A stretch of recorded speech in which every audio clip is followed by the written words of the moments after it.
What's going on, YouTube? It's your boy, Wavy Boy, back at it again with another wrestling talk. This time I'm going to be talking about Impact Wrestling Bound for Glory that just took place last Friday. Let's get into it. So the first thing we're going to talk about is Brian Myers' opening challenge.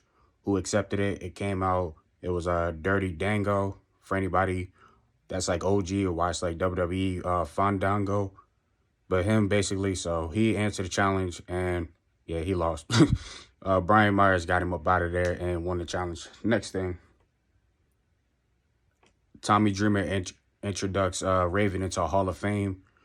So he's in the same thing with, let's see, Kurt Angle, Abyss, Awesome Kong, Jeff Jarrett, Gail Kim, Earl Hebner, Ken Shamrock, them type guys. Raven's a legend. If you know, you know, for all the OG fans from ECW, so on and so forth, he's a legend.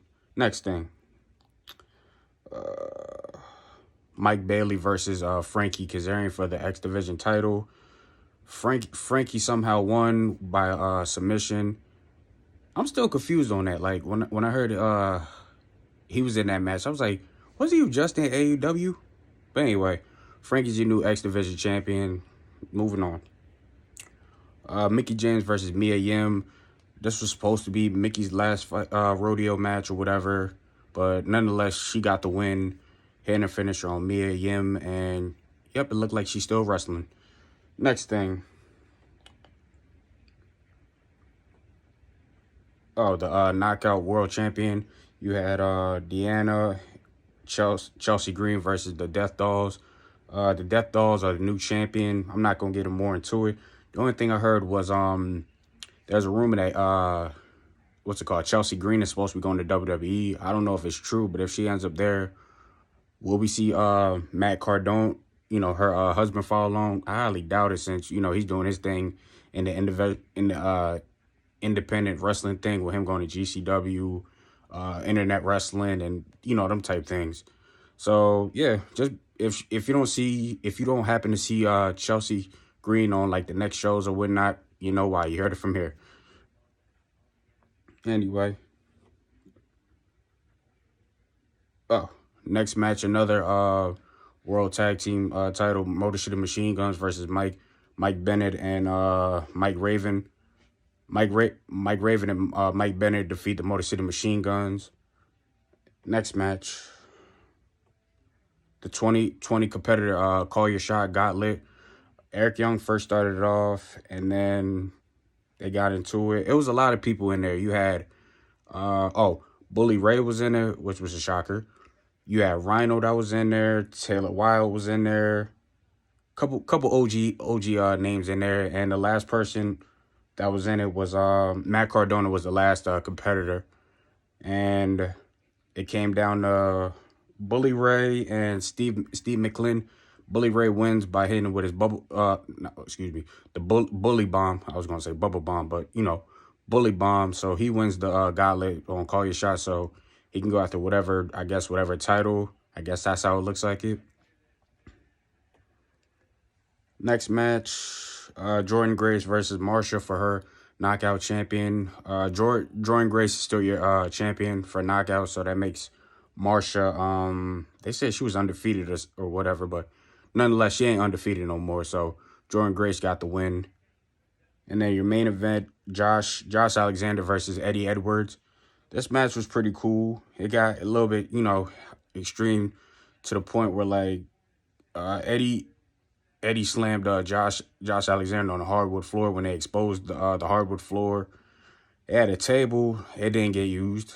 I was hoping, somebody to go through it. And then Josh Alexander gets the win by hitting with the Boston Knee Party, and gets the win. And then it looked like towards the end he was going to get jumped by Honors No More. Then Bully Ray comes out, where it looked like he was going to beat up Josh Alexander, and then ended up helping Josh Alexander by beating the Honors No More, and then it ends off like that.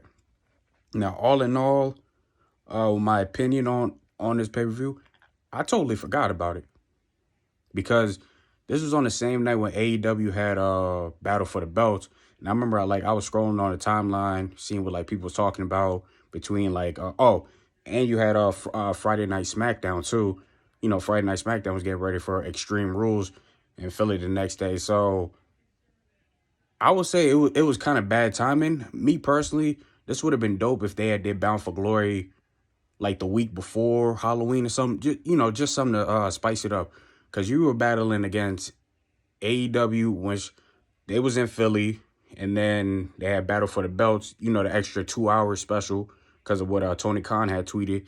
And then WWE had all this going on, hyping up the storylines for Extreme Rules, and then Extreme Rules being, Saturday. So me, when I was looking at everything on Twitter, I was like, oh, snap, I forgot Bound for Glory was tonight, but bad timing. And another thing, like I said, I don't understand why Kazarian came back simply because he was on AEW.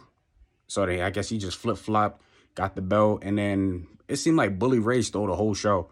Every time when I was watching it, when he had that moment with him and Taylor Wilde, treating her like she was like Devon when he, hit her in the chest saying, what's up? But other than that, it was a solid pay-per-view. I ain't expect much for it.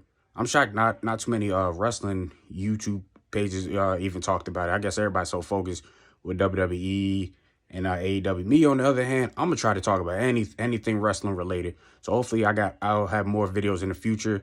Make sure you follow my wrestling page, Wavy Wrestling Compilation, my regular page, Wavy Boy 15. Like, share, subscribe for this video.